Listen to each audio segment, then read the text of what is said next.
Rilong ibinigay ni Doc Hayden ko kay Eman Bacosa Pacquiao, napakalaki pala ng halaga at parang isang kayamanan na. Regalong Omega Watch ni Hayden at Vicky Bello, nasa 460,000 daw ang halaga.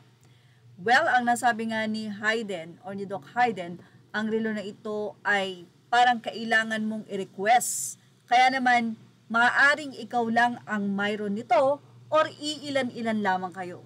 Ito nga ang iniregalo ni Doc Hayden ko bukod sa ipinamili nila ang si Eman Pacquiao ng pangangailangan nito sa kanyang boxing career.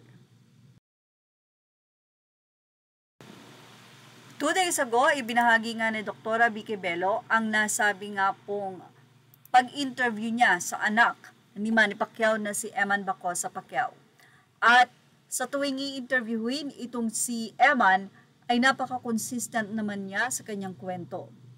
Sa mga naging opinyon ng mga netizen matapos ngang ibahagi ang pamimili ng gamit para kay Eman sa mamahaling mga store sa lugar sa BGC, kung saan ay talagang kahit ang ina ni Eman ay nalula sa mga halaga ng ipinamili ng mag-asawang Vicky Bello at Doc Hayden ko kay Eman.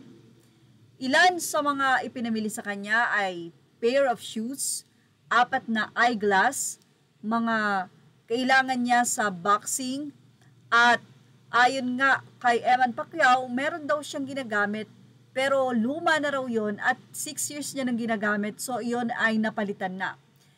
Sabihin na natin na sinasabi lagi ni Eman na tinutulungan siya ng kanyang ama sa larangan ng boxing ngayon, pero marami ang nagtataka kung bakit tila kapos si Eman sa mga gamit niya sa larong boxing. Marami tuloy ang nagsasabi na tila pinagtatakpan ni Eman Pacquiao ang kanyang ama upang hindi ito mahusgahan para sa kanyang pangangailangan. Dahil teenager nang makilala ni Manny Pacquiao at kilalanin si Eman at ibigay ang pangalan or apelyido nito dito. Isang bagay na kung saan ay naging revelasyon at naging pagsabog sa social media. Kaya naman, instant celebrity at agad-agad sumikat si Eman dahil sa pangalan ng kanyang ama. Ganun pa man, marami ang naaawa pa rin sa kalagayan ni Eman dahil bilang isang anak, hindi niya kasalanan ang anumang kasalanan na namagitan sa kanyang ina at sa kanyang ama. Kaya naman narito ang naging say ng mga netizen. Sabi nila, ang daming relo ni Manny, nakita ko one time sa post, just saying lang po. Ang isa naman ay sinabing tama lang hindi bigyan ni Manny ng sobra-sobra para lalong magsumikap sa karir niya at hindi lumaki ang ulo. Say pa ng ilan, wow, ang bait naman ng mag-asawang Hayden at Vicky. Omega Watch pa na mahalang regalo kay Eman. Kaya naman ang isa ay sinabing Jinky left the room. Kung ako ang madrasta ni Eman, hindi ako madamot sa kadugo ni Manny. Say ng ilan, ikinakahiya kasi ang bunga ng pagkakamali, though ibinigay naman ng surname at the end, pero sana man lang naranasan ni Eman yung love in the beginning.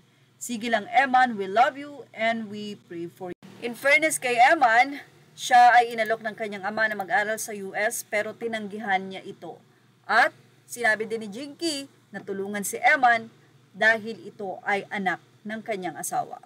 Well, for sure may mga tulong, hindi na lang ito inilalathala ng pamilya sa social media. And for sure yan din ang bilin kay Eman ng kanyang ama at ng kanyang stepmom na si Jinky Pacquiao.